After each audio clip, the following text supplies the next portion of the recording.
Hello viewers and welcome back. If you're in the US, happy Thanksgiving too. One thing I am thankful for would be viewers like you listening to my reading. It means a lot because I enjoy doing this for all of you. So without further ado, let's continue. Chapter 14, Norbert the Norwegian Witch. Pearl, however, must have been braver than they thought. In the weeks that followed, he did seem to be getting paler and thinner, but it didn't look as though he'd cracked yet. Hermione would press their ears to the door to check that Buffett was still growling in sight. Snape was sleeping about in his usual bad temper, which surely meant that the stone was still safe. Whenever Harry passed Quirrell these days, he gave him an encouraging sort of smile when Ron had started telling people off for laughing at Quirrell's stutter. Hermione, however, had more on her mind than the Sorcerer's Stone. She had started drawing up study schedules and color-coding all her notes. Harry and Ron would have blinded, but she kept nagging them to do the same. Hermione, the exams are ages away. 2 weeks, Hermione said. That's not ages, that's like a second to Nicholas Flamel. But we're not 600 years old, Ron reminded her. Anyway, what are you studying for? You already know it's all. What am I studying for? Are you crazy? You realize we need to pass the exams to get into the second year? They're very important. I should have started studying a month ago. I don't know what's gotten into me. Unfortunately, the teachers seemed to be thinking along the same lines as Hermione. They piled so much homework on them that the Easter holidays weren't nearly as much fun as the Christmas ones. It was hard to relax with Hermione next to you reciting the 12 uses of dragon's blood or practicing wand movements. Moaning and yawning, Harry and Ron spent most of their free time in the library with her, trying to get through all their extra work. I'll never remember this. Ron burst out one afternoon, throwing down his quill and looking all the way out of the library window. It was the first really fine day they had in months. The sky was a clear forget-me-not blue, and there was a feeling in the air of summer coming. Harry, who was looking up Titany and 1,000 magical herbs and fun nights, didn't look up until he heard Ron say, Hagrid, what are you doing in the library? Hagrid shuffled into view, hiding something behind his back. He looked very out of place in his moleskin overcoat.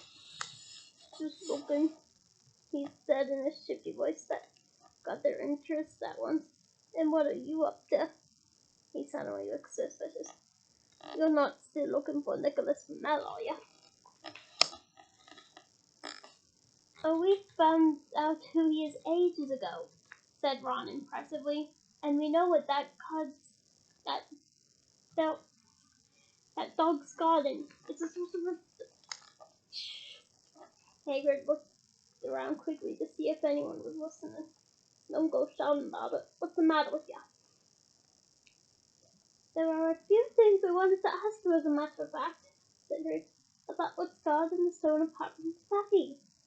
Shh, said Hagrid again. Listen, come and see my Eliza. I'm not promising I'll tell you anything, Ma, but don't go rabbiting about in here. Students aren't supposed to know. I think I've told you. See you later then, said Harry. Hagrid shuffled off. What was he hiding behind his back? Said Hermione thoughtfully. Do you think it had anything to do with the stones? I'm going to see what section he was in, said Ron, who had enough working. He came back a minute later with a pile of books in his arms and slammed them down the table. Dragons, he whispered. Hagrid was looking up stuff about dragons. Look at these. Dragon species of Britain and Ireland from X to Inferno, a dragon's keeper's guide. Hagrid's always wanted a dragon. He told me so the first time I ever met him, said But it's against our laws, said Ron.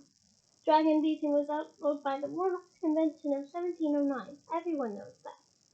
It's hard to stop muggles from noticing us if we're keeping dragons in the back garden. Anyway, you can't tame dragons.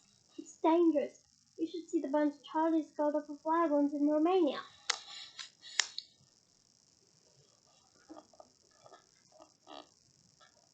But there aren't wild dragons in Britain, said Harry. Of course there are, said Ron. Common Welsh Green and Caribbean Blacks. The Ministry of Magic has a job of hushing them up, I can tell you. Our kind have to keep putting spells on muggles who spotted them to make them forget.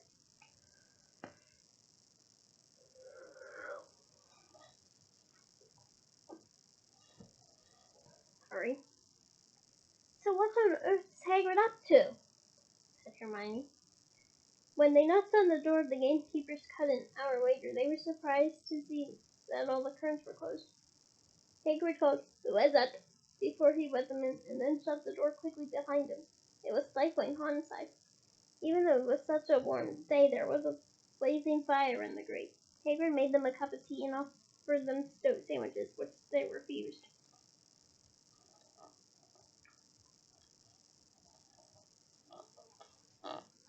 So, you wanted to ask me something?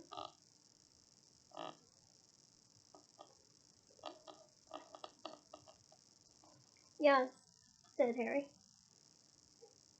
There's no point in beating around the bush. We were wondering whether you could tell us what's guarding the Sorcerer's Stone apart from Fluffy. Hagrid frowned at him. Of course I can't, he said. Number one, I don't know myself. Number two, you know too much already, so I wouldn't tell you if I could. That stone's here for a good reason. It was almost stolen out of Gringotts. I suppose you worked that out, no? They'd say how you even know about Fluffy. Oh, come on, Hagrid. You might not want to tell us, but you do know everything that goes on around here, said Hermione in a warm, flattering voice. Hagrid's beard twitched and they could tell he was smiling. They only wondered who had done the guarding, really, Hermione went on. They wondered who Dumbledore had trusted enough to help him apart from you. Hagrid's chest swelled at these last words. Harry and Ron beamed at Hermione. Well, I don't suppose it could hurt to tell you that. Let's see. He borrowed Fluffy from Meg, and then some of the teachers did in Thomas. Professor Sprout, Professor Flitwick, Professor McGonagall, he ticked them off his fingers. Professor Quirrell and Dumbledore himself did some, of course. Hang on, I've forgotten something. Oh yeah, Professor Snipe. Snipe? Yeah, you still know about that lawyer? No, they protect the stone. He's not about to steal it.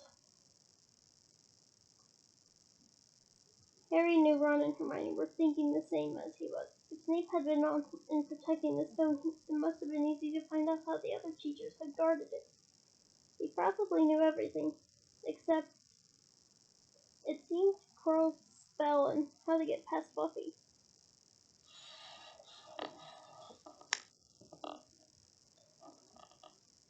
You're the only one who knows how to get past Fluffy, aren't you, Hagrid? Said Harry anxiously. And you wouldn't tell anyone, would you? Not even one of the teachers? Not a soul knows except me and Dumbledore, said Hagrid proudly. Well, that's something. Harry muttered to the others. Hagrid, can we have a window open? I'm boiling.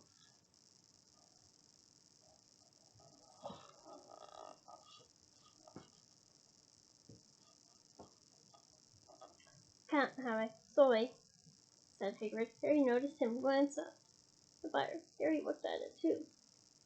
Hagrid, what's that? But he already knew what it was. In the very heart of the fire, underneath the kettle, was a huge black egg. Ah, said Hagrid, fiddling nervously with his beard. That's, uh... Where did you get it, Hagrid?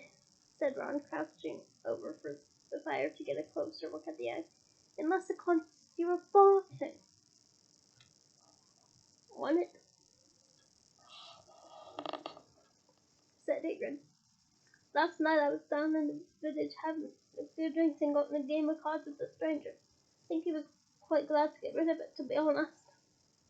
But what are you going to do with it when it's hatched? Said Hermione. Well, I've been doing some reading, said Hagrid, pulling a large book from under his pillow. Got this out of the library.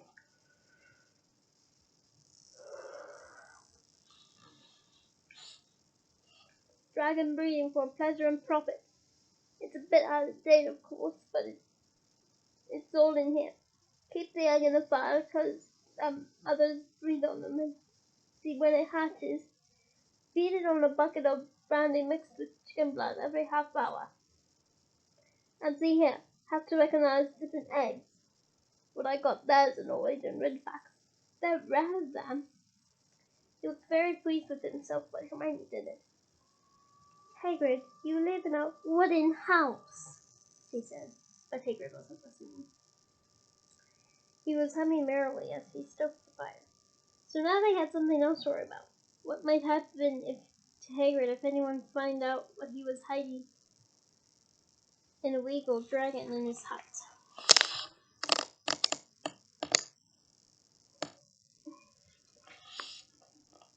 What are rabbits like to have a peaceful life? Ron sighed as evening after evening they struggled through all the extra homework they were getting. Hermione had now started making study schedules for Harry and Ron too. It was driving them nuts. Then one breakfast time, Hedwig brought Harry another note from Hagrid. He had written only 2 words. It's hatching. Ron wanted to skip herbology and go straight down to the hut. Hermione wouldn't hear of it.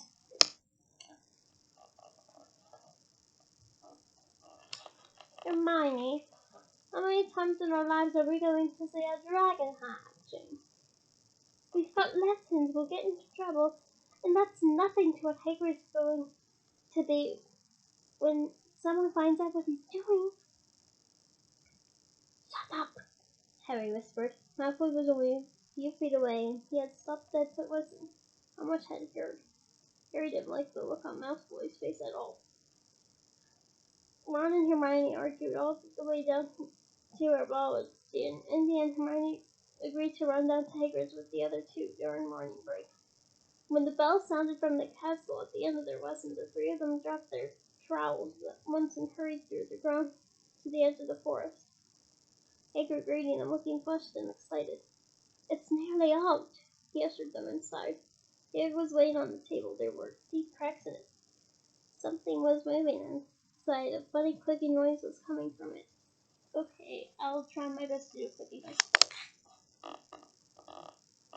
Click.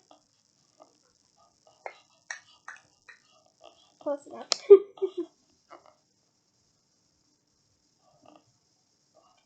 They all drew their chairs up to the table and watched it with bated breath. All at once there was a scraping noise. Not sure how I can replicate that noise. Sorry. And the egg split open. The baby dragon flopped onto the table.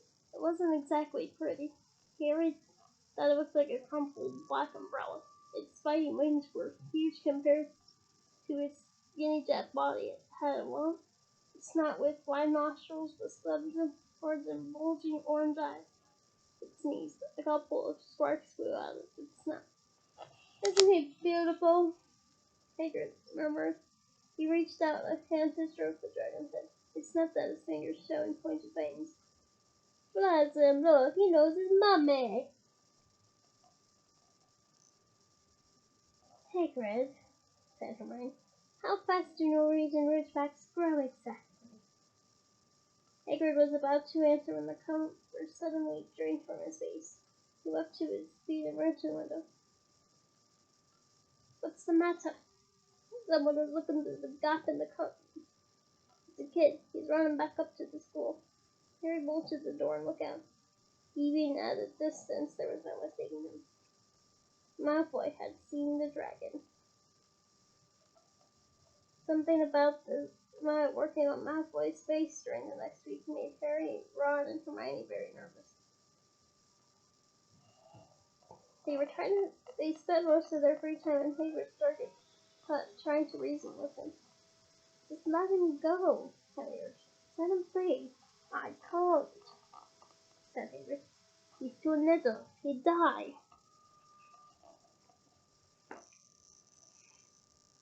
They looked at the dragon. It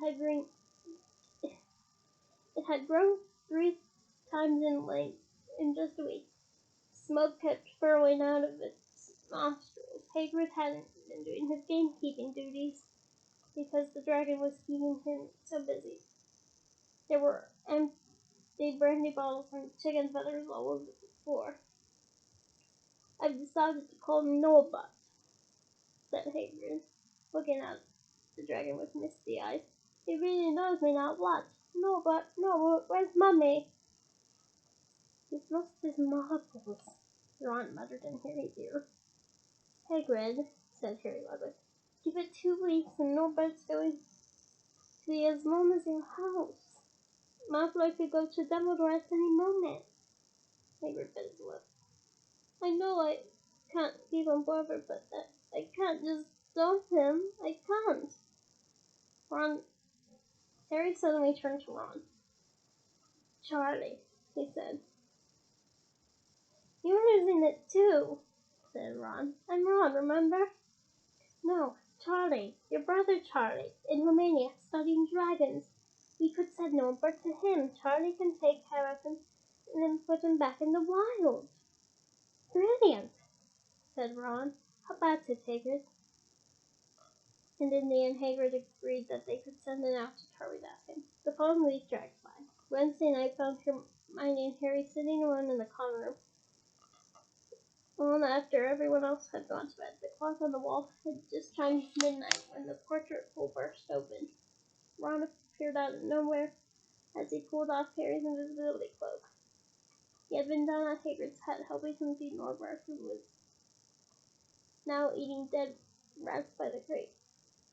It's Aunt May, he said, showing them his hand, which was wrapped in a bloody handkerchief. I'm not going to be able to hold a clue for a week. I tell you, that dragon's the most horrible animal I ever met. But the way Hagrid goes on about it, you'd think it was a fluffy little bunny rabbit. When it bit me, he told me off for frightening it. And when I left, he was singing a little lullaby. There was a tap on the dark window. It's Hedwig, said Harry, hurrying to let her in. She'll have Charlie's answer. The 3 of them put their heads together to read the note. Dear Ron, how are you? Thanks for the letter. I'd be glad to take the Norwegian Ridgeback, but it won't be easy getting him here. I think the best thing will be to send him over with some friends of mine who are coming to visit me next week. Trouble is, they mustn't be seen carrying an illegal drug. Could you get the Ridgeback up to the tallest tower at midnight on Saturday? They can meet you there and take him away while it's still dark. Send me an answer as soon as possible. Love, Charlie.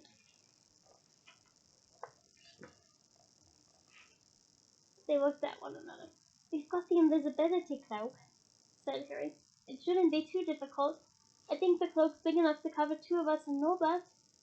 It was a mark of how bad the last week had been that the other 2 agreed with him. Anything to get rid of Norbert and Malfoy. There was a hitch. By the next morning, Ron's foot and hands had swollen twice to its usual size. He didn't know whether it was safe to go to Madame Pomfrey. Did she recognize the dragon by the afternoon, though he had no choice? The cat had turned a nasty shade of green. It looked as if Norbert's brains were poisonous. Harry and Hermione rushed up to the hospital wing at the end of the day to find Ron in a terrible state in bed. It's not just my hand, he whispered. Oh, that feels like it's about to fall off. Malfoy told Adam Pomfrey he wanted to borrow one of my books so he could come and have a good laugh at me. He kept threatening to tell her what really bit me. I told her it was a dog, but I don't think she believes me. I should have hit him at the Quidditch match. That's why he's doing this. Harry and Hermione tried to calm Ron down. It'll all be over at midnight on Saturday, said Hermione, but this didn't soothe Ron at all. On the contrary, he sat bolt upright and broke into a sweat. Midnight on Saturday, he said in a hoarse voice. Oh no, oh no. I've just remembered Charlie's letter was in that book Malfoy took. He's going to know we're getting rid of Norbert. Harry and Hermione didn't get a chance to answer. Madame Pomfrey came over at that moment and made them leave, saying Ron needed sleep. Too late to change the plan now, Harry told Hermione. We haven't got time to send Charlie another out, and this could be our only chance to get rid of Norbert. We'll have to risk it, and we have got the invisibility code. Malfoy doesn't know about that. They found Fane the boarhound sitting outside with a bandaged tail when they went to tell Hagrid, who opened the window to talk to them. I won't let you in, he puffed. Norbert's at a tricky stage. Nothing I can't handle. When they told him about Charlie's letter, his eyes filled with tears and bone. That might have been because Norbert had just been him on the way. Ah, it's alright. He's only got my boots. Just fine. He's only a baby after all. The baby banged his tail on the wall, making the windows rattle. Harry and Hermione walked back to the castle, feeling Saturday couldn't come quickly enough. They would have felt sorry for Hagrid when the time came for him to say goodbye to Norbert, if they hadn't been so worried about what they had to do. It was a very dark, cloudy night, and they were a bit late arriving at Hagrid's hut because they had to wait for Peeves to get out of their way in the entrance hall where he'd been playing tennis against the wall.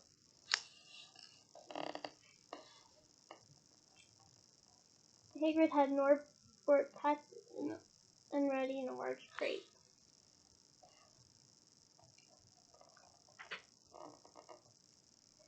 He's got lots of wraps and some brandy for the journey, said Hagrid in a muffled voice. And I packed his teddy bear in case he gets lonely. From inside the crate came murky noises that sounded to Harry as though the teddy was having his lips torn off. Crikey Teddy. Bye-bye, Norbert, Hagrid sobbed as Harry and Hermione covered the crate with the invisibility cloak and stepped underneath it themselves. Mummy will never forget you. How they managed to get the crate back up to the castle they never knew. Midnight took nearer as they beat Norbert up the marble staircase in the entrance hall, and along the dark corridors. Up another staircase, then another. Even with Harry's shortcuts didn't make the work much easier. Nearly there, Harry panted as they reached the corridor beneath the tallest tower. Then a sudden movement ahead of them made them almost drop the crate. Forgetting that they were already invisible, they shrank into the shadows, staring at the dark outlines of two people grappling with each other. 10 feet away, a lamp flared. Professor McGonagall, in a tartan bathrobe and a hairnet, had Malfoy by the ear. Detention! She shouted. And 20 points from Slytherin, wandering around in the middle of the night. How dare you! You don't understand, Professor. Harry Potter's coming. He's got a dragon. What utter rubbish! How dare you tell such lies? Come on, I shall see Professor Snape about you, Malfoy. The steep spiral staircase up to the top of the tower seemed like the easiest thing in the world after that. Not until they stepped down into the cold night air did they throw off the cloak, glad to be able to breathe properly again. Hermione did sort of a dig. Malfoy's got detention. I could sing! Harry advised her. Chuckling about Malfoy, they waited. Norbert thrashing about in his crate. About 10 minutes later, 4 broomsticks came swooping down out of the darkness. Harry's friends were a cheery lot. They showed Harry and Hermione the harness they rigged up so they could suspend Norbert between them. They all helped buckle Norbert safely into it, and then Harry and Hermione shook hands with the others and thanked them very much. At last, Norbert was gone.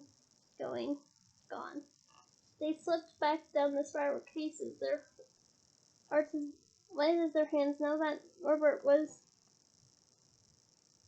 off of them, no more dragon, Malfoy detention. What could spoil their happiness? The answer to that was waiting at the foot of the stairs. As though they stepped in the corridor, Filch's face loomed suddenly out of the darkness. Well, well, well, he whispered. We are in trouble. They left the invisibility cloak on top of the tower.